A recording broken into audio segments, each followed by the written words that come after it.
Hello everyone, welcome back to my another video. আমার আরেকটা ভিডিওতে সবাইকে স্বাগতম। আশা করি সকলে ভালো আছেন। আর ঈশ্বরের কৃপায় আমি ভীষণ ভালো আছি। তো আজকের ভিডিওটা আমার একেবারে অন্যরকম। এই যে আপনারা দেখতে পাচ্ছেন আমার হাতে এক থালি আম। মানে আমাদের এই বাসার ভিতরে বড় একটা আমের গাছ আছে। তো সেখান থেকে আজকে চারটা আম পড়ছে। এই যে একেবারে পাকা পাকা। ঢাকা শহরের মধ্যে এরকম অথেন্টিক আম পাইছি, বলা চলে আমাদের অনেক ভাগ্য ভালো। তো এইগুলাকে আমরা এখন খাবো। এই যে প্রথমে আমি আমগুলোকে ভালোভাবে ধুয়ে নিব।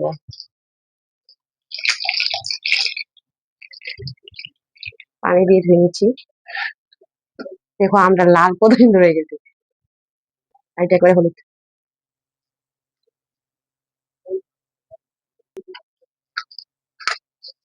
আর কোনটাকে ছিলবো আমি?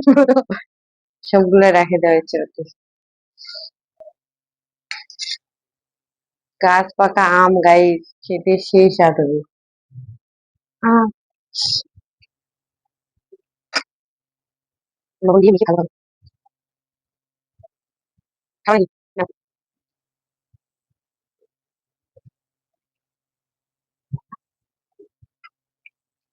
আহ,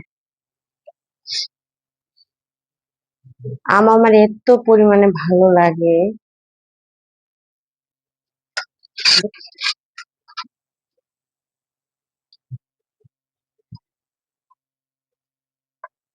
আমের ঘ্রাণ ছুটছে।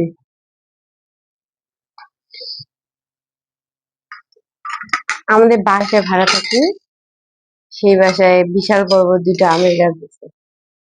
তো সেখান থেকে আজকে চারটা আম আমরা কুড়ে পাইছি।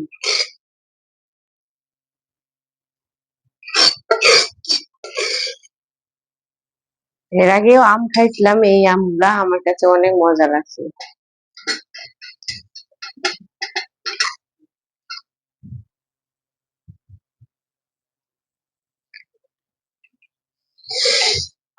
দেখে আর লোভ সামলাইতে পারতেছি না আমি। মনে হচ্ছে কোন খাবো। গাইস, অবশেষে আমার খাওয়ার পালা শুরু। এই দেখো লাল লাল।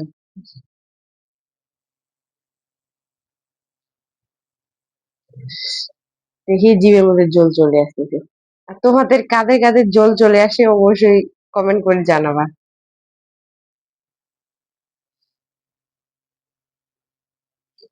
উম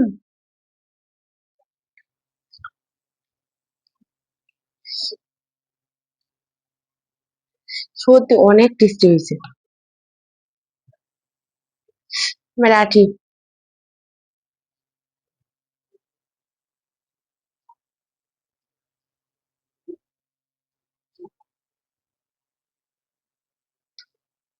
ঢাকা শহরের মধ্যে এত সুন্দর সুন্দর আম খাইতে পারবো তোমরা ভাবতেই পারিনি।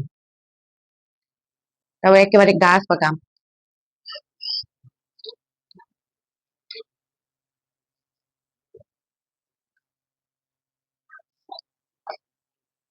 এই যে আম খাচ্ছি, প্রতি মনে হচ্ছে কি আমের জুস খাচ্ছি আমি।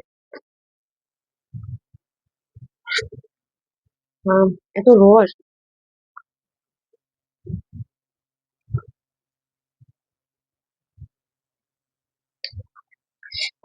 কয়েকদিন আগে বাবার বাড়ি থেকে ঘুরে আসলাম, মানে বাবার বাড়ি শ্বশুর বাড়ি, দুই জায়গায় ঘুরে আসলাম। তো ওখানকার আমগুলো এত বড় হয়নি, এখনো আঠি মনে হয় বসেনি। আর এই দিকে ঢাকা শহরে দেখতেছি আম পাকছে।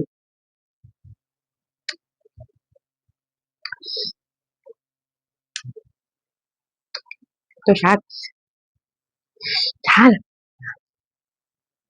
উম, ঝাল ঝাল আম মাখা খেতে না আমার বেশ ভালোই লাগে। বিয়ের আগে মা এভাবে আম মাখিয়ে দিত, আর আমি সেই মজা করে খেতাম। আমার এত ভালো লাগে আম মাখা খেতে। মানে ফলের মধ্যে সব থেকে আমার আম বেশি ভালো লাগে।